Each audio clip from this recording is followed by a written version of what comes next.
जननीं शारदां देवीं रामकृष्णं जगद्गुरुं पादपद्मे तयो श्रित्वा प्रणमामि मुहुर्मुहुः। यथाग्ने दाहिका शक्ति रामकृष्णे स्थिता हि या सर्वविद्यास्वरूपां तां शारदां प्रणमाम्यहम्। आज के 12 एप्रिल 2025 আমাদের মনসাদ্বীপ রামকৃষ্ণ মিশন আশ্রমে শনিবার বিকেল 4টে আমরা শ্রী মা সারদা দেবী জীবন পাঠ এবং আলোচনা করব। আমাদের সংঘজননী শ্রীমা সারদা দেবী আমাদের সংঘের খুব গুরুত্বপূর্ণ একটি অংশ এবং সংঘের যারা অন্তর্ভুক্ত তারা মনে করে যে শ্রীমা সারদা দেবী যদি না থাকতেন তাহলে কিন্তু সংঘ এত সুদৃঢ় বা এত সমৃদ্ধশালী হতে পারত না। শ্রীমা সারদা দেবীর কৃপায় কিন্তু সংঘ আজ বর্তমান সময়ে এসে দাঁড়িয়েছে। আজকে যা বৈভব, যা সমৃদ্ধি, যা পরিচিতি আমরা মনে করি সংঘের সদস্য হিসেবে যে শ্রীমার প্রার্থনা ছাড়া এটা সম্ভব হতো না। আর শ্রীমা সারদা দেবীর জীবনী অনেক লেখা হয়েছে, অনেক রকম জীবনী লেখা হয়েছে, অনেক সাধু সন্ন্যাসী লিখেছেন, অনেক গৃহস্থ ভক্তরাও লিখেছে। কিন্তু আমাদের রামকৃষ্ণ সংঘে স্বামী গম্ভীরানন্দজি মহারাজ এক সময়কার সংঘাধ্যক্ষ ছিলেন রামকৃষ্ণ সংঘের। সেই গম্ভীরানন্দজির যে শ্রীমা সারদা দেবী গ্রন্থখানি, এইটি কিন্তু আমাদের অথেন্টিক বা প্রামাণিক বই হিসেবে ধরা হয়। শ্রীমা সারদা দেবীর জীবন আলোচনার ক্ষেত্রে বা শ্রীমা সারদা দেবীর জীবনের যে কোনো দিক আলোচনার ক্ষেত্রে যে কোনো লেখক বা যারা পণ্ডিত বা এই বিষয়ে যারা গবেষণা করছেন তাদের কাছে এই বইটি কিন্তু সবথেকে বেশি গ্রহণযোগ্য। সহজ সরল ভাষায় মায়ের জীবনকে খুব সুন্দরভাবে কিন্তু এখানে তুলে ধরা হয়েছে। আমরা সবে শুরু করেছি আমাদের এই মনসাদ্বীপ রামকৃষ্ণ মিশন আশ্রমে প্রত্যেক মাসের দ্বিতীয় শনিবার আমাদের শ্রীমা সারদা দেবী জীবন এবং জীবনী পাঠ করা হয়, আলোচনা করা হয়। আর প্রত্যেক শনিবারের চতুর্থ শনিবার আমাদের স্বামী বিবেকানন্দের পত্রাবলী পাঠ করা হয়। সবাইকে এই দুটো অনুষ্ঠানে আমন্ত্রণ রইল। আমাদের ইউটিউব চ্যানেলে এটা সম্প্রচারিত হয়। আজকে আমরা শক্তিপীঠ আলোচনা করছিলাম আগের ক্লাসে। শ্রীমা সারদা দেবীর জীবনী গ্রন্থের যে দ্বিতীয় অধ্যায় বলা যেতে পারে শক্তিপীঠ, সেই শক্তিপীঠ আমরা আলোচনা করছিলাম। তো আমরা এখানে বেশ কিছু জায়গায় পাঠ করব, যেখানে যেখানে বইটা পাঠ করার ব্যাপার আছে এবং যেখানে যেখানে দরকার হবে আমরা সেখানে আলোচনাও করব। শক্তিপীঠ বলে এখানে স্বামী গম্ভীরানন্দজি জয়রামবাটিকে উল্লেখ করেছেন। কিন্তু তো জয়রামবাটি কলিকাতা মহানগরী হইতে অধিক দূর নহে, অথচ তথায় যাতায়াত বিশেষ আয়াসসাধ্য। মানে যখন মহারাজ এই বইটি লিখছেন তখনকার প্রেক্ষাপটে কিন্তু প্রায় 100 বছর আগে মহারাজ এই বইটা লিখছেন। তো 100 বছর না হলেও 70-80 বছর তো হবেই। তো এই সময়ে অতটা আয়াসসাধ্য ছিল না। কিন্তু বর্তমানে কিন্তু জয়রামবাটি কলকাতা থেকে 2-2.5 ঘন্টার মধ্যে চলে যাওয়া যায়। পূর্বে উহা আরও দুর্গম ছিল। মহারাজ যখনকার কথা বলছেন তখন তুলনামূলকভাবে একটু সহজ হয়েছে যাতায়াত। আপনাদের সকলেরই খেয়াল আছে, মা যখন শ্রীমা সারদা দেবী যখন দক্ষিণেশ্বরে বা কলকাতায় আসতেন তখন প্রায় 3 দিন তার লাগতো। কিন্তু এখন 2-2.5 ঘন্টায় আমরা কলকাতা থেকে জয়রামবাটিতে পৌঁছতে পারি। তো সেই পথেরই কিছুটা বর্ণনা দেওয়া হচ্ছে, বা কিভাবে কোন দিক দিয়ে কোথায় যাওয়া হতো সেইগুলো লেখক এখানে বলছেন। তখনকার দিনে অধিকাংশ লোক কামারপুকুর, বেঙ্গা, চৌরাস্তা, কুমারগঞ্জ, একলকি ও উচালনের পথে পদব্রজে চলিয়া ও চটিতে বিশ্রাম করিয়া বর্ধমানে উপস্থিত হইতেন এবং তথায় ট্রেনে চড়িতেন। মানে কোয়ালপাড়া, এই জয়রামবাটি, কামারপুকুর এইসব অঞ্চলের লোকেরা যাদের কলকাতা যাওয়ার থাকতো, মহারাজ বলছেন তারা মোটামুটি বর্ধমান পর্যন্ত যেত কোনোভাবে। এবার সেইখান থেকে ট্রেন রাস্তা ছিল, বাট তার আগে বিষ্ণুপুর ছিল, সেগুলো এখানে বলা হচ্ছে। সঙ্গতি সম্পন্ন বিরল 2-4 জনই পালকি প্রভৃতি সাহায্য লইতেন। সমস্ত পথেই তখন দস্যু ভয় ছিল, এখনকার মতো পুলিশ প্রশাসন এরকম ছিল না, বা সর্বোপরি মিডিয়া ছিল না। তো তখন দস্যু ভয় ছিল, ডাকাত। ওই পথে গোযানে দ্রব্য সম্ভার গ্রাম হইতে গ্রামান্তরে প্রেরিত হইত। আর সেই সময়ে ট্রান্সপোর্টেশন বা যানবাহনের ব্যবস্থা খুব ভালো একটা ছিল না। গোযানে বা গরুর গাড়িতে করে সামগ্রী আদান প্রদান করা হতো। উচালন বর্ধমান হইতে আন্দাজ 16 মাইল, কামারপুকুর হইতেও প্রায় ওইরূপ। অপর একটি পথ কামারপুকুর হইতে জাহানাবাদ বা আরামবাগের মধ্য দিয়া তেলো ভেলোর মাঠ অতিক্রম পূর্বক তারকেশ্বর পর্যন্ত গিয়াছে। ওইখান থেকে তারকেশ্বর, জাহানাবাদ হচ্ছে আরামবাগ, সেই আরামবাগের পথ দিয়ে আরামবাগ থেকে তারকেশ্বর যাওয়ার রাস্তায় ওই তেলে ভেলোর বিখ্যাত সেই মাঠ, যেখানে মায়ের, ডাকাত বাবার এবং ডাকাত মায়ের দর্শন হয়েছিল মায়ের সাথে, এবং পরবর্তীকালে সেই ডাকাত বাবা এবং ডাকাত মা কিন্তু দক্ষিণেশ্বরে এসে তাদের সাথে দেখা করে গেছিলেন, দেখা পর্যন্ত করে গেছিলেন। এমন সম্পর্ক হয়ে গেছিল, তাদের খোঁজ খবর রাখতেন। এবং মা খুব গর্ব ভরে এই ডাকাত বাবা এবং মায়ের পরিচয় দিতেন সকলের কাছে, যে সেই রাতের বর্ণনা দিয়ে যে তিনি কত বিপদে পড়েছেন, আর এই ডাকাত মা এবং বাবা এরা ছিলেন বলেই মা কিন্তু রক্ষা পেয়েছেন, এরকম একটা। কিন্তু ডাকাত বাবার তো উদ্দেশ্য অন্যরকম ছিল, সে স্বাভাবিক ছিল, সে ডাকাতির উদ্দেশ্যেই গেছিল। কিন্তু মাকে দেখে তারও মনের মধ্যে এমন পরিবর্তন হয়েছে যে সেই অপরিচিত একটি কন্যা, তাকে তিনি নির্দ্বিধায় নিজের সন্তান হিসেবে, নিজের সন্তানের থেকেও বেশি হিসেবে পরবর্তীকালে মর্যাদা দিয়ে ফেলেছিলেন। এখন বর্তমানে আপনারা কেউ যদি জয়রামবাটি বা এই অঞ্চলে যান বা তেলেভোলের ওইখানে যান, ওখানে দেখবেন একটা মন্দির করা হয়েছে, সারদা মায়ের মন্দির করা হয়েছে, সেই ডাকাত বাবা এবং ডাকাত মায়ের মূর্তিও করা হয়েছে সেই তেলেভোলের জঙ্গল মানে। এবং ওখানে শুধু ওই মায়ের ডাকাত বাবা নয়, ডাকাত বাবা বা মা নয়, আরও অনেকেই কিন্তু এই ডাকাতির পেশার সাথে যুক্ত ছিল আগেকার দিনে, এখন ওইসব নেই। এই পথে কলকাতার দূরত্ব অল্পতর হইলেও উহা অধিক ভয়াবহ ছিল। মানে ওই তেলেভোলে জঙ্গল দিয়ে আরামবাগ হয়ে তারকেশ্বর, এই রুটটা একটু শর্ট পড়তো, একটু কম হতো।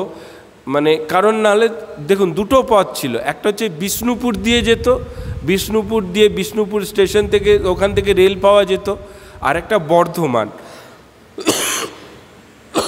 কিন্তু তারকেশ্বরের পথে কিন্তু রাস্তা কম হতো, কিন্তু এখানে দুর্গমতা বা ভয়াবহতা বেশিই ছিল। বর্ষায় এই পথ দুর্গম হইলে কেহ কেহ আরামবাগে গহনার নৌকায় উঠিয়া রানীচক ও কোলাঘাট হইতে কলিকাতায় যাইতেন। বেঙ্গল নাগপুর রেললাইন খুলিবার পর বহু লোক বিষ্ণুপুরের পথে যাইতেন। কলকাতার লোকেরা বিষ্ণুপুর পর্যন্ত ট্রেনে যাইয়া তথা হইতে বাসে কতুলপুর, কোয়ালপাড়া ও দেশরা হইয়া জয়রামবাটি গিয়া থাকেন। বর্ষাকালে বাস কতুলপুরের অধিকার যায় না, সুতরাং বাকি পথ গোযানে বা পদব্রজে যাইতে হয়। কেহ কেহ বর্ধমান পর্যন্ত ট্রেনে যাইয়া বাসে আরামবাগে উপনীত হন এবং তথা হইতে গোযানে বা পদব্রজে কামারপুকুর হইয়া জয়রামবাটি গমন করেন। এতদ ব্যতীত ছোট লাইনের ট্রেনে চাপাডাঙ্গা যাইয়া সেখান হইতে বর্ষা ব্যতীত অন্য ঋতুতে মোটরে বা বর্ষার সময় গোযানে আরামবাগ যাওয়া চলে। আরামবাগ হইতে জয়রামবাটি আন্দাজ 11 মাইল। মানে পথে কীরকম, কোন পথে যাওয়া যেতে পারে লেখক এখানে সেটা বলছেন, কলকাতা থেকে কিভাবে এই জয়রামবাটি, কামারপুকুর বা এই অঞ্চলে যাওয়া যেতে পারে। এইখানে মহারাজের লেখার মধ্যে কয়েকটা জিনিস যেটা ফুটে উঠছে, যানবাহনের প্রতুলতা ছিল না, অপ্রতুল ছিল, মানে যানবাহন সেভাবে পাওয়া যেত না। আর বাস, ট্রেন এই ধরনের ব্যাপার স্যাপারও কম ছিল। যারা ধনী মানুষ তারা পালকি বা এই ধরনের ব্যবস্থা গ্রহণ করতেন। বেশিরভাগই পদব্রজে কিন্তু যাতায়াত করতেন। আর বিভিন্ন চটি ছিল, হোটেল যেরকম বলে সরাইখানা, হোটেলে যেরকম পয়সা লাগে চটিতেও পয়সা লাগতো, কিন্তু কিছু কিছু জায়গাতে বিনে পয়সায় সেই অঞ্চলে জমিদাররা বা ভালো মানুষেরা অতিথিদের অবস্থানের জন্য কিছু ছাউনি দেওয়া ঘর এসব তৈরি করে রাখতো, সেখানে পয়সা লাগতো না। হোটেল ওই ধরনের ব্যাপার ছিল না, জিনিসপত্র কিনে খেতে হতো, কিন্তু আশ্রয় বা ওই ছাউনি দেওয়া ঘর এইটা বিনে পয়সায় পাওয়া যেত। আরেকটা বলছে যে আমাদের এই যে অঞ্চলের কথা বলা হচ্ছে, যে আরামবাগ, তারপরে কোয়ালপাড়া, জয়রামবাটি, এই সমস্ত অঞ্চলগুলো কিন্তু বন্যা প্রবণ। হুগলিতে দেখবেন প্রত্যেকবার, হুগলি, বর্ধমান, এই সব অঞ্চল প্রত্যেকবার বর্ষার সময় ভেসে যায়। এরকম প্রাচীন সাধুদের কাছে গল্প শুনেছি, আগে জয়রামবাটিতে গেলে 2 না 3টে নদী পার করতে হতো, এবং অনেক সময় সাধুরা যখন যাচ্ছে তখন সাঁতার কেটে সঙ্গে গামছা রাখতেন তারা। জয়রামবাটি আগে যখন সাধুরা যেতেন, মানে বেলুর মঠ থেকে যখন জয়রামবাটি যাচ্ছেন বা কামারপুকুর যাচ্ছেন, তাদের সাথে গামছা থাকতো তাদের ব্যাগে, সেই গামছা পরে ওই নদী পার হয়ে আবার ওই পারে গিয়ে আবার কিছু পেতেন, আবার ওখান থেকে গিয়ে আবার এরকম করে 3টে নদী পার হতে হতো। আর ওখানে এই রাস্তাতে, মানে কলকাতা থেকে জয়রামবাটি বা কামারপুকুর যাওয়ার পথে চাপাডাঙ্গা বলে একটা জায়গার কথা বলছে। এখানে চপ খুব বিখ্যাত, এখানে মানুষেরা চপ খুব খায়, আর অনেক রকমের চপ, বিশেষ করে আলুর চপ খুব বিখ্যাত এই চাপাডাঙ্গাতে। তো আমাদের সাধুদের মুখে অনেকবার শুনেছি, বা আমরাও যখন গেছি অনেক সিনিয়র সাধুরা ছিলেন, নামিয়ে ওখান থেকে যে চপ খেয়ে তারপর ওখান থেকে আবার এগিয়ে যেতে হবে এরকম। তো যে জায়গার কথা বলা হচ্ছে, যে জয়রামবাটি বা সন্নিহিত অঞ্চলগুলোর কথা বলা হচ্ছে, বা বিভিন্ন গ্রামের নামগুলো বলা হচ্ছে, এই গ্রামগুলো খুবই প্রত্যন্ত ছিল, খুবই, মানে লেখক বলছেন এটা খুব প্রত্যন্ত ছিল। এখানে যাতায়াত এর এত ভালো সুব্যবস্থা ছিল না। আজকের দিনে যেরকম এই সমস্ত অঞ্চলে কলকাতা থেকে 2-2.5 ঘন্টায় পৌঁছানো যায়, আগে কিন্তু এরকম ছিল না।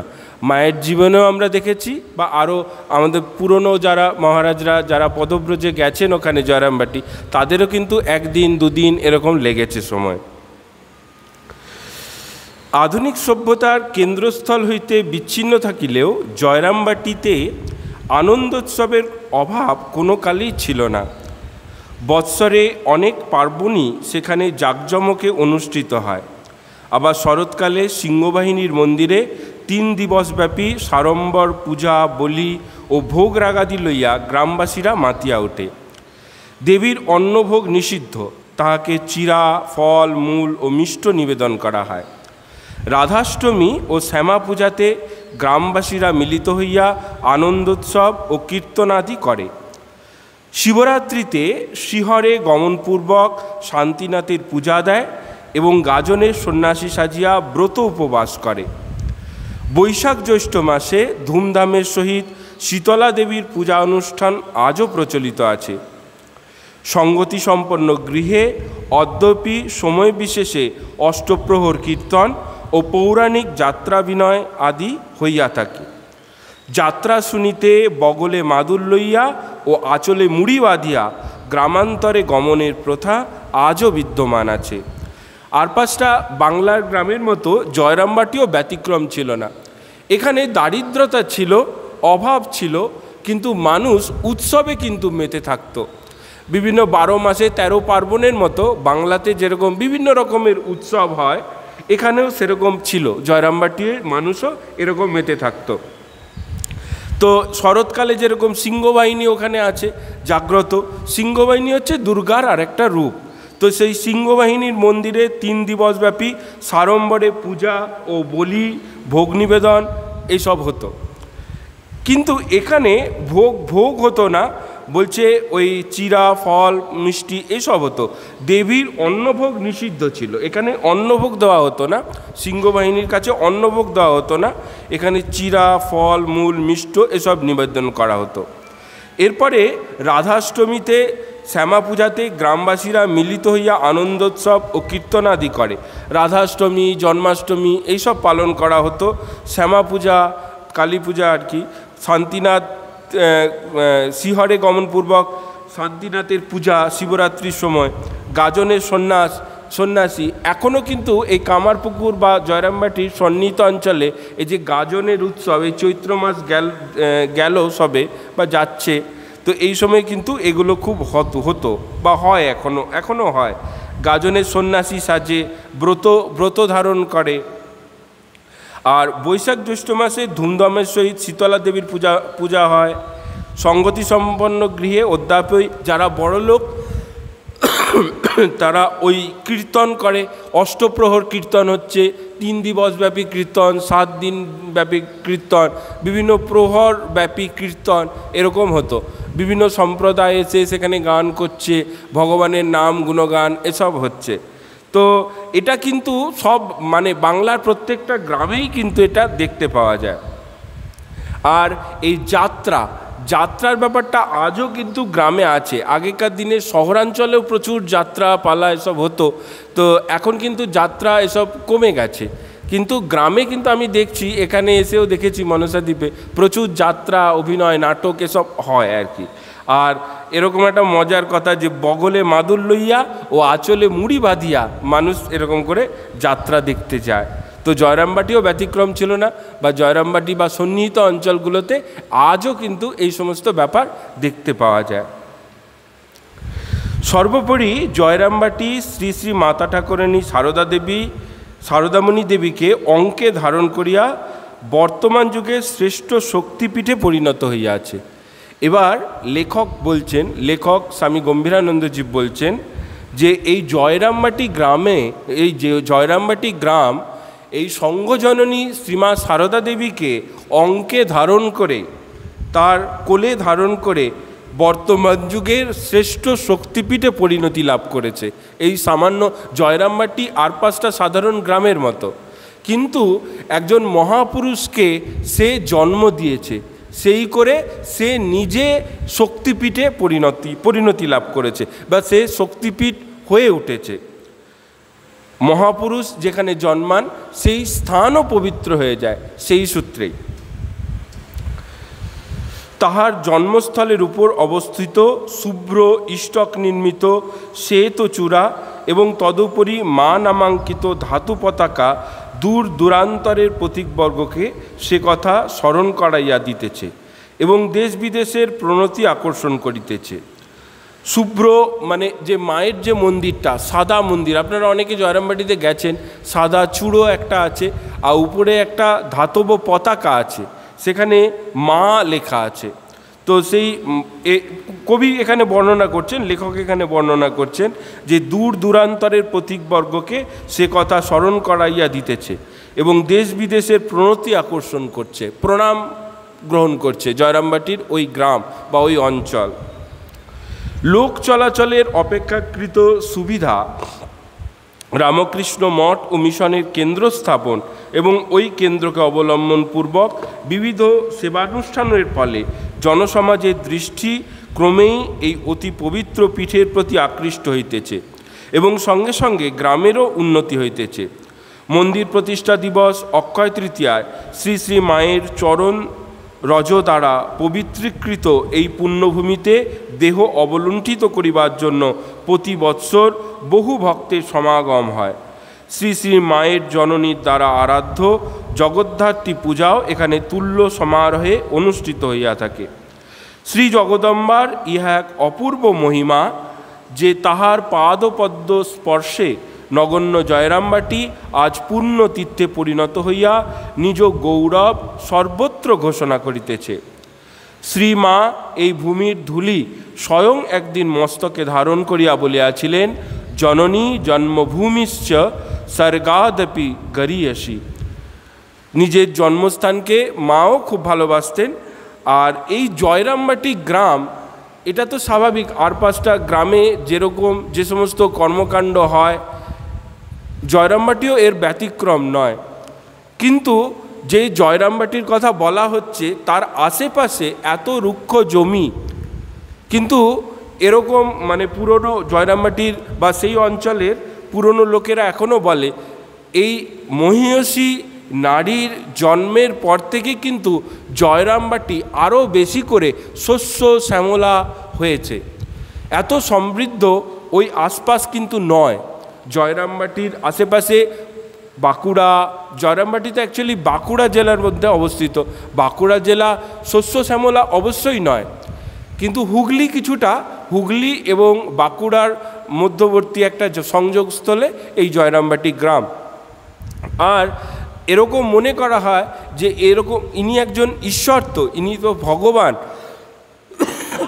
ইনি অবতারের সহধর্মিণী, ইনিও একজন অবতার। তো এই অবতারকে জয়রামবাটি তার অঙ্কে ধারণ করে নিজে বিখ্যাত হয়ে উঠেছে। জয়রামবাটি গ্রামের যা মর্যাদা, জয়রামবাটির যা এখন বর্তমান দিনে যা মর্যাদা, এটা মনে করা হয় এই মহাপুরুষের জন্মস্থান ছিল বলেই আজকে কিন্তু জয়রামবাটি, আজকে যদি জয়রামবাটি গ্রামে শ্রীমা সারদা দেবী না জন্মাতেন, এত সব কর্মকাণ্ড কিছুই কিন্তু হতো না, এটাই স্বাভাবিক।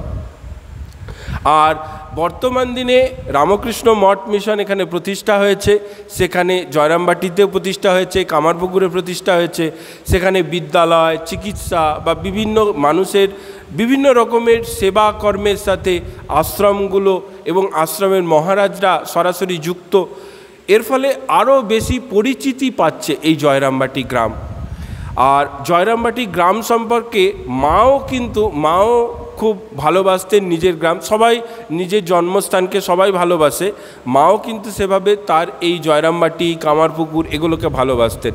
এবং কামারপুকুরে থাকার জন্য যেমন মেয়েদের বিয়ে হয়ে যাওয়ার পর শ্বশুর বাড়িতে থাকার কথা বলা হয়। আর আমাদের মা ভগবান শ্রীরামকৃষ্ণদেবের জন্য যখন বিখ্যাত হয়ে গেলেন, তারপর তো নিজের ব্যক্তিত্বের জোরেই তিনি অনেকের ভালোবাসা পেয়েছেন, অনেকের কাছ থেকে মা সম্বোধন পাচ্ছেন। তো সেই সময় তিনি যদি চাইতেন কলকাতায় থেকেই যেতে পারতেন, বা কলকাতায় একটা আশ্রয় তৈরি করে সেখানেই তৈরিও হয়েছিল। কলকাতায় বাগবাজারে উদ্বোধনের মায়ের বাড়ি তৈরি হয়েছিল মায়ের জন্য। কিন্তু ভগবান শ্রীরামকৃষ্ণদেব বলেছিলেন যে তোমার ওই বাপের ভিটে, মানে ওই ওনাদের যে পৈতৃক বাড়ি কামারপুকুর, ওটা ছাড়বে না। ওখানে যদি অভাবও থাকে, ওখানে যদি সাক্ষেও থাকতে হয়, তো সে তুমি করো। তো সেই জন্য কিন্তু মা নিজে পরবর্তীকালে যখন ঠাকুর এই নশ্বর দেহ ছেড়ে চলে গেলেন, মা তো তারপরেও অনেক বছর বেঁচে ছিলেন, তো মা কিন্তু সেই গ্রামে থাকতেন কামারপুকুরে। আর প্রথম দিকে প্রচুর অভাব ছিল, ঠাকুরের যারা সন্ন্যাসী পার্ষদ ছিল তারাও কিন্তু জানতে পারেনি যে মা এত কষ্টে আছে। যতদিন ঠাকুর ছিলেন সবাই আনন্দে নিজেরা আনন্দ করেছে। তারপরে ঠাকুরের শরীর যাওয়ার পর তার যে সন্তানেরা সন্ন্যাসীরা, তারা তো এদিক ওদিক পরিব্রাজক অবস্থায় ঘুরে বেড়াচ্ছে, সন্ন্যাস জীবন যাপন করছে। তারপরে স্বামীজি সবাইকে একত্রিত করে একটা মঠ প্রতিষ্ঠা করলেন। মঠ প্রতিষ্ঠার পরেও কিন্তু সবাই একসাথে থাকছে না, তখনও কিন্তু মা তার অভাবের সংসার কামারপুকুরে আছেন। মাস্টারমশাই শ্রীম যাকে বলা হয়, কথামৃত যিনি লিখেছেন, সেই মহেন্দ্রনাথ গুপ্ত কিন্তু প্রথম জানতে পারেন যে মায়ের এই দুরবস্থা চলছে, এবং তিনি স্বামী বিবেকানন্দ এবং অন্যান্য গুরু ভাইদেরকে বলেন। তারপরে তারা মায়ের খবর নেয়, তো এবং তখন জানতে পারে যে মা কত কষ্টে আছেন। কলকাতায় থাকলে হয়তো এই কষ্ট হতো না, কিন্তু ওখানে তো কেউ নেই, কেউ দেওয়ারও নেই। আর তাদের যে আত্মীয়রা ছিল, আত্মীয়দেরকে তো দিতে পারলেই ভালো। তো সেরকমই আপনার আমার যেরকম আত্মীয়রা, তাদেরকে দিতে পারলেই ভালো। এই মহাপুরুষদের আত্মীয়রা কিন্তু আরও বেশি ডেঞ্জার, মানে ওদের আত্মীয়রা আরও বেশি ডেঞ্জার। মানে যখনই সুযোগ পেয়েছে সাধুদের কাছ থেকেও বিভিন্ন রকমভাবে অত্যাচারের পর্যায়েও চলে গেছে অনেক সময়।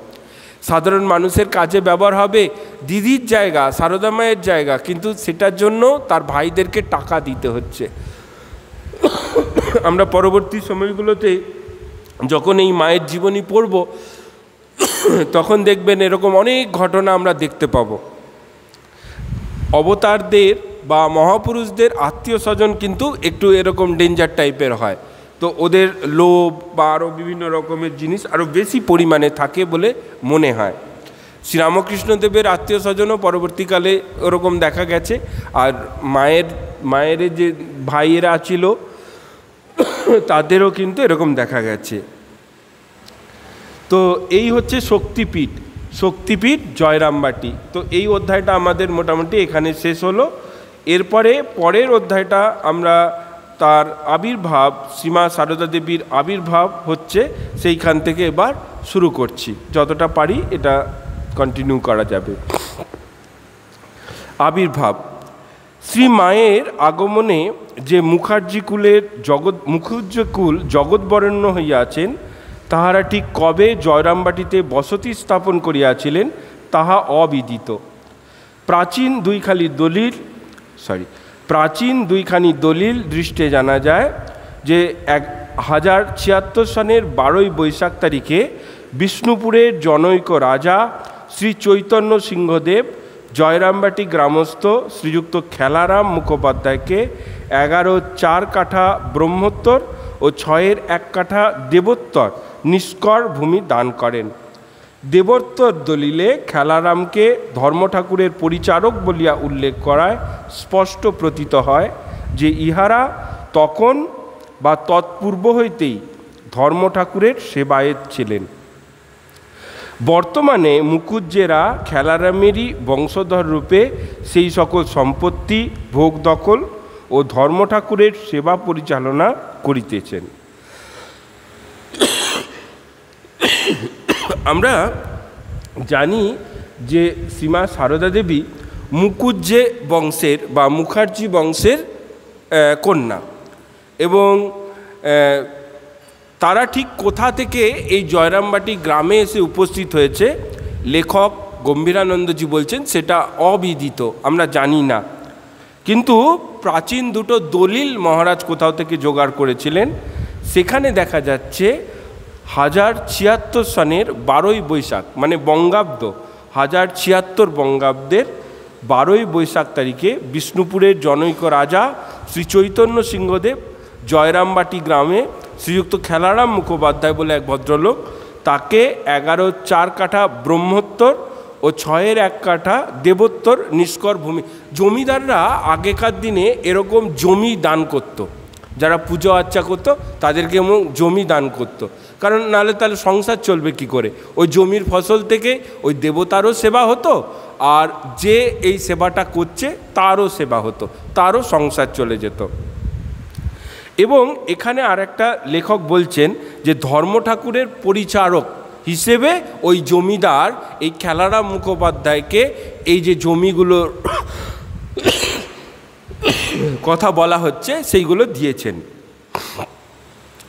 মাতৃমন্দির যে স্থানে নির্মিত হইয়াছে উহাই মুখুজ্জেদের আদিম বাস্তুভিটা বলিয়া অনুমিত হয়, মানে এখন যে মায়ের মন্দিরটা হয়েছে সেটা। শ্রীমায়ের জন্ম এবং বিবাহ ওই বাটিতে হয়। তাহার 9 বৎসর বয়স পর্যন্ত তাহার জনক জননী তথায় বাস করিয়াছিলেন।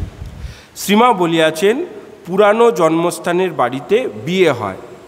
আমার 9 বছর বয়সের সময় নূতন বাড়িতে বরদা মামার বাড়িতে আসি, ও বাড়িতে আর ধরে না। মাতৃমন্দির নির্মাণের জন্য মৃত্তিকা খননকালে ওই স্থানে কৃষ্ণ প্রস্তরের গৌরীপট্ট সমেত ক্ষুদ্রাকার শিবলিঙ্গ পাওয়া গিয়েছিল। উহা হয়তো এককালে মুকুজ্জ পরিবারে ভক্তি সহকারে পূজিত হইত। তো এখানে কয়েকটা কথা বলা হচ্ছে। তো যেখানে জয়রামবাটিতে কীরকম ঘর বাড়ি ছিল, প্রথম 9 বছর মা বলছেন যে আমরা পুরনো বাড়িতেই ছিলাম, যে মাতৃমন্দির এখন যারা দেখেছেন ওখানে দেখবেন বেশ কিছু বাড়িঘর আছে, আর ক্যাম্পাসের বাইরেও কিছু বাড়িঘর আছে। তো ওই সমস্ত কথাই এখানে বলা হচ্ছে। আর মাতৃমন্দির যখন নির্মাণ হচ্ছে তখন মাটি খুঁড়ে একটা কৃষ্ণপ্রস্তরের গৌরীপট্ট সমেত ক্ষুদ্রাকার শিবলিঙ্গ পাওয়া গেছিল। তো সেটাকে বলা হচ্ছে মুকুজ্জ পরিবারে এটা ভক্তি সহকারে পূজা করা হতো, সেই সব ব্যাপারগুলো এখানে বলা হচ্ছে। মুকুজ্জদের জয়রামবাটিতে আগমনের সহিত পশ্চিমবঙ্গের এক ধর্ম বিপ্লবের ইতিহাস সংশ্লিষ্ট বলিয়া মনে হয়। বৌদ্ধ প্রাধান্য বিমুক্ত হিন্দু সমাজ তখন হয় অনমনীয় স্বভাব, বৌদ্ধদিগকে সমাজে অপাঙ্ক্ত করিতেছে, না হয় উদার ভাবাপন্ন বৌদ্ধদিগকে তাহাদের দেবতাসহ নিজ অঙ্গে গ্রহণ করিতেছে। এই রূপে বৌদ্ধদের দেবদেবীর ক্রমে হিন্দু দেবদেবীর সমাসনে বসিয়া হিন্দু পুরোহিতের পূজা পাইতে থাকিলেন। সম্ভবত এই সূত্রেই মুকুজ্জেরা ধর্ম ঠাকুরের পূজা আরম্ভ করেন। গ্রামে আগমনের পর তাহারা গ্রামবাসী অপর হিন্দুদেরও যাজন যজনে ব্যাপৃত হন এবং তথায় ব্রাহ্মণ্য ধর্মের বিজয় পতাকা উড্ডীন করেন। এখানে একটা খুব সুন্দর একটা ব্যাপার আছে, আপনারা অনেকেই জানেন যে আমাদের এই ভারতবর্ষে একটা ধর্ম আন্দোলন হয়েছিল, প্রতিবাদী ধর্ম আন্দোলন। ইতিহাসের বইতে আমরা অনেকেই পড়েছি এটা, যে ওই যে বৌদ্ধ ধর্ম, জৈন ধর্ম, এরকম আরও অনেক ধর্মের আবির্ভাব হয়েছিল। তথাকথিত হিন্দু ধর্ম বা প্রাচীন যে আমাদের সনাতন হিন্দু ধর্ম, এই ধর্মের প্রতিবাদ স্বরূপ এই যে বৌদ্ধ ধর্ম, জৈন ধর্ম, এগুলোর আবির্ভাব হয়েছিল। কীরকম ব্যাপারটা? এই যে ব্রাহ্মণ্যবাদ, এই ব্রাহ্মণ্যবাদের বারবারন্তের ফলে সাধারণ মানুষ বিভিন্নভাবে ক্ষতিগ্রস্ত হয়েছে এবং এই যে হিন্দু ধর্মের লোকেরাই এর প্রতিবাদ স্বরূপ তখন এই ব্রাহ্মণ্য ধর্ম থেকে বেরিয়ে এসে অন্য নতুন ধর্মের জন্ম দেয়। এই যে বৌদ্ধ ধর্ম বলুন, জৈন ধর্ম বলুন, আরও অনেক প্রায় 100টারও বেশি ধর্মের উৎপত্তি হয়েছিল সেই সময় এই প্রতিবাদী ধর্ম আন্দোলন হিসেবে। ব্রাহ্মণ্য ধর্মের প্রতিবাদ স্বরূপ কীরকম? এই ব্রাহ্মণ্য ধর্মে এই যে ঋষি মুনি এরা কী করতো, যে সমস্ত পশু বলি দেওয়া হবে। কিন্তু মনে করুন ভারতবর্ষের যে সমাজ, এটা হচ্ছে কৃষি সমাজ, মানে কৃষির উপর নির্ভরশীল সমাজ, এবং কৃষির ক্ষেত্রে গো সম্পদ বা পশু সম্পদ খুব ইম্পর্টেন্ট। এবার মুনি ঋষিদের এই লোভ, সমস্ত গোধন হত্যা করা হচ্ছে, তাদেরকে বলি দেওয়া হচ্ছে, তো এইটা একটা ছিল। আরও ওদের মানে বিভিন্ন রকমের সংস্কার, এটা ছোবে না, ওটা করবে না, এরকম বিভিন্ন রকমের। তো ব্রাহ্মণ্য ধর্মের বিভিন্ন রকম অনাচারে এই সম্প্রদায়ের লোকেরাই, হিন্দুদের দ্বারা অত্যাচারিত হয়ে হিন্দু ধর্মকে ত্যাগ করে অন্য ধর্ম সৃষ্টি করছে। তারপরে মানে হিন্দু ধর্মের এমন একটা অবস্থা হয়েছিল, ভারতবর্ষ থেকে হিন্দু ধর্ম প্রায় মুছে যেতে বসেছে।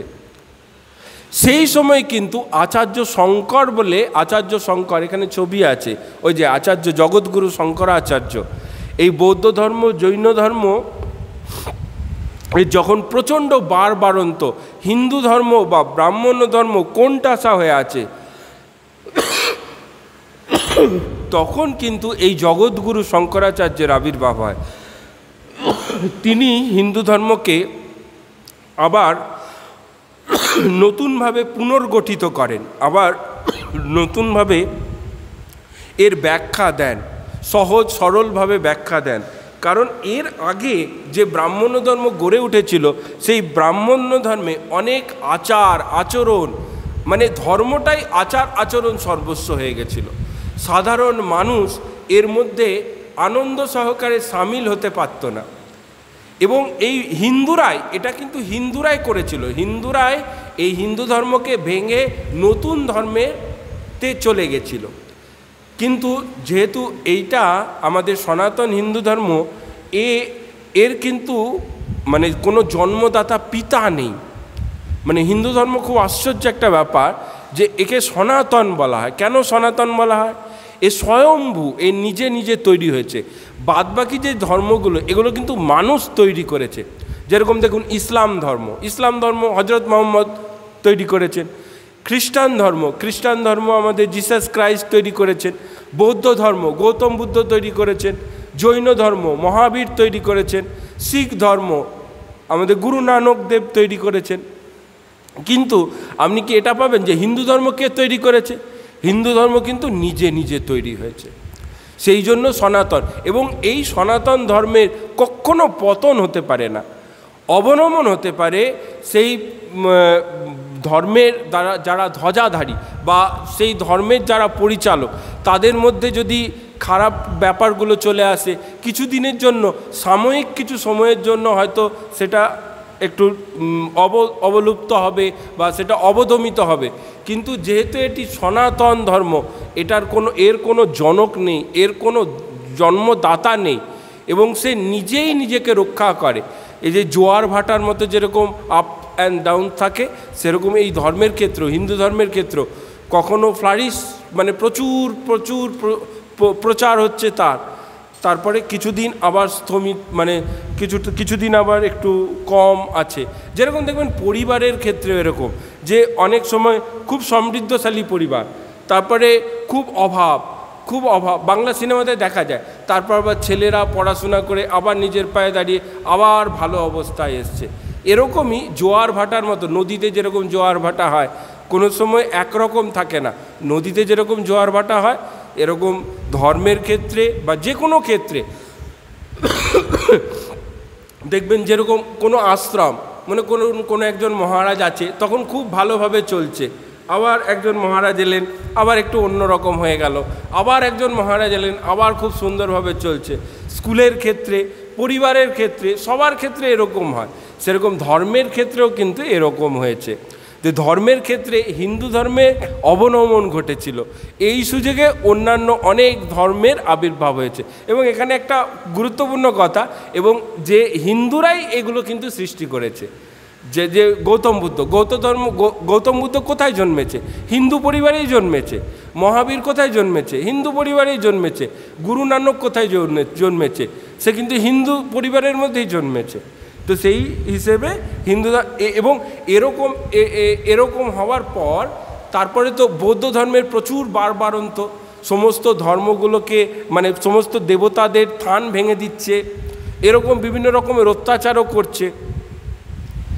এবং বৌদ্ধ ধর্মের দেখবেন বিভিন্ন রাজারা তার প্রচার করেছে। অশোক এই ধর্মে আসার আগে নিষ্ঠুর ছিল, বৌদ্ধ ধর্মে আসার আগে সে নিষ্ঠুর ছিল। সে কত মানুষকে মৃত্যুর মুখে ঠেলে দিয়েছে। তাকে চণ্ডাশক বলা হতো। সে অন্যের মৃত্যু দেখে আনন্দ করত। তারপরে এই কলিঙ্গের যুদ্ধ হলো, অনেক মানুষের মৃত্যু দেখে, অনেক মানুষের রক্ত দেখে তার পরিবর্তন হলো, তার মধ্যে চণ্ডাশক ধর্মাশকে পরিণত হলো। হ্যাঁ, তো অহিংসা এই সমস্ত ব্যাপারে এলো। আর যেটা বলছিলাম যে হিন্দু ধর্মের বলি প্রথার বিরুদ্ধেই কিন্তু এই প্রতিবাদী ধর্ম।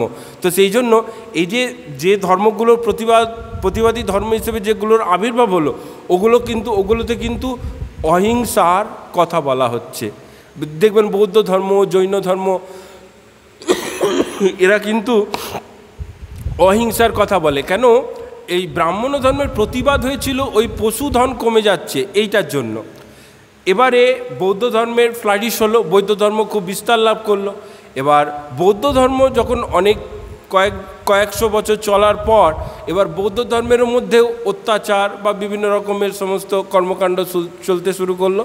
তারপরে ওই আচার্য শঙ্কর, জগৎগুরু শঙ্করাচার্যের আবির্ভাব হলো, এবং তিনি ভারতবর্ষের 4টে প্রান্তে 4টে মঠ তৈরি করলেন, সাধু সম্প্রদায়কে একত্রিত করলেন, একটা সম্প্রদায়ের মধ্যে আনলেন, একটু সিস্টেমেটিক করলেন হিন্দু ধর্মকে, সনাতন হিন্দু ধর্মকে একটা সিস্টেমে আনলেন।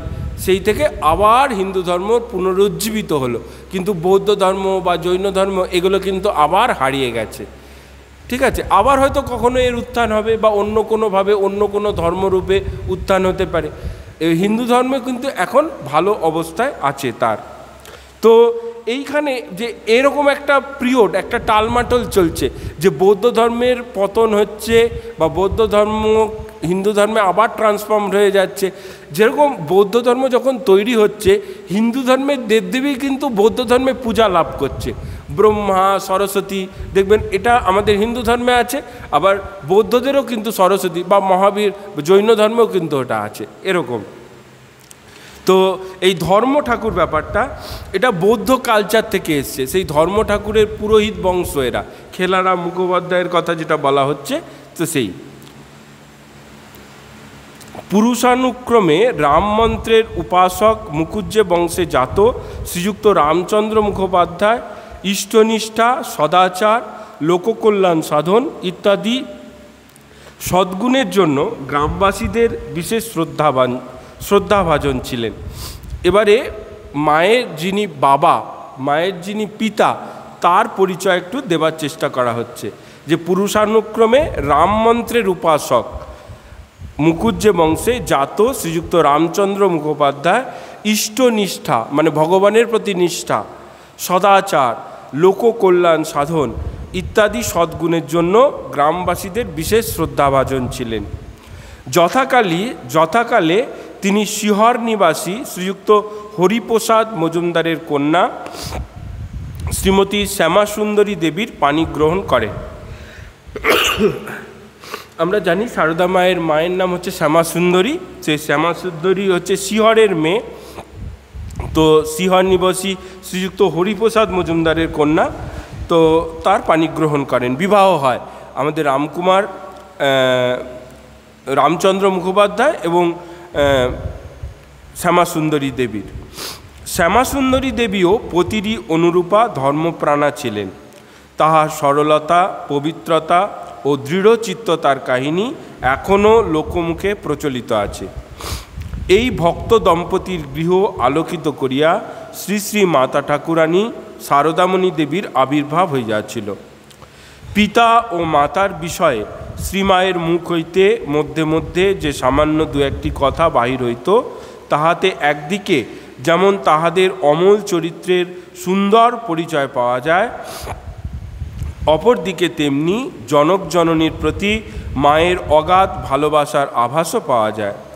মা বলিতেন, আমার বাপ মা বড় ভালো ছিলেন, বাবা বড় রাম ভক্ত ছিলেন, নৈষ্ঠিক, অন্য বর্ণের দান নিতেন না। যারা নৈষ্ঠিক বলে না, নৈষ্ঠিক ব্রাহ্মণ, তো নৈষ্ঠিক মানে কি, যে অন্য বর্ণের দান গ্রহণ করে না, যাত্রার হাতে খায় না, যাত্রারটা নেয় না, সে হচ্ছে নৈষ্ঠিক। মায়ের কত দয়া ছিল, লোকেদের কত খাওয়াতেন, যত্ন করতেন, কত সরল। আর বলিতেন বাবা তামাক খেতে খুব ভালোবাসতেন। তা এমন সরল অমায়িক ছিলেন যে কেউ বাড়ির কাজ দিয়ে যেতে ডেকে বসাতেন আর বলতেন, বসো ভাই তামাক খাও, এই বলে নিজেই ছিলিম ছিলিম তামাক সেজে খাওয়াতেন। বাপ মায়ের তপস্যা না থাকলে কি ভগবান জন্ম নেয়? নিজ নিজ জননীর সম্বন্ধে শ্রীমা বলিতেন, আমার মা ছিলেন যেন লক্ষ্মী, সমস্ত বছর সব জিনিসটি পত্রটি গুছিয়ে টুচিয়ে ঠিকঠাক করে রাখতেন। বলতেন, আমার ভক্ত ভগবানের সংসার, এই সংসারটি ছিল যেন তার গায়ের রক্ত, কত করে এটি ঠিকঠাক রাখতেন। তো এটা দেখুন, এটা তো বটেই যে আম গাছে আমই হবে, ভালো লোকের ঘরে ভালো লোকই জন্মগ্রহণ করবে।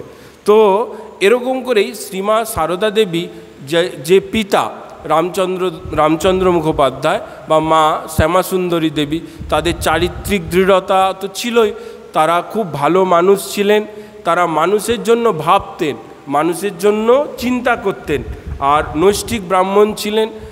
অভাব ছিল তাদের, কিন্তু তারা খুব আনন্দে থাকতেন। তাদের কখনোই কোনো প্রাচুর্য ছিল না, অনেক সম্পত্তির মালিক ছিলেন না, জমিদার ছিলেন না, তারা কিন্তু পুরোহিত ছিলেন, মানে যজমানি করে লোকের ঘরে পুজো করে, আর কিছু জমি ছিল, দেবত্ব সম্পত্তি জমিদারদের কাছ থেকে পেয়েছিলেন, সেই জমির অন্নে তাদের চলতো।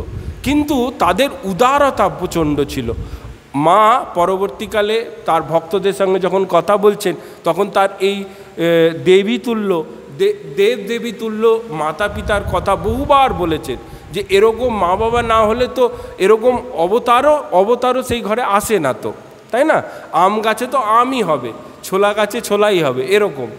তো কয়েকটা বর্ণনাও এখানে দেওয়া হলো, যে যেরকম তিনি কেমন উদার ছিলেন। যে রামবাবুর কথা বলা হচ্ছে যে রাস্তা দিয়ে কেউ যাচ্ছে, তাকে ডেকে এসে তাকে তামাক খাওয়াচ্ছেন এরকম। আর মা তার শ্যামাসুন্দরী যে সে যত্ন মানে সুলক্ষণা গৃহিণী যেরকম হয়, তার মা সেরকম ছিলেন, সব কিছু সুন্দর করে গুছিয়ে টুছিয়ে রাখতেন। তো এরকম করেই এই জীবনটা আমরা পড়ব, আমরা পাঠ করব, আমরা নিজেরা সমৃদ্ধ হব। ঠাকুরমা স্বামীজির কাছে সকলের সার্বিক কল্যাণ কামনা করছি। সবাই ভালো থাকুন। নমস্কার। ওম শান্তি শান্তি শান্তি। হরি ওম তৎসৎ। শ্রীরামকৃষ্ণার্পণমস্তু।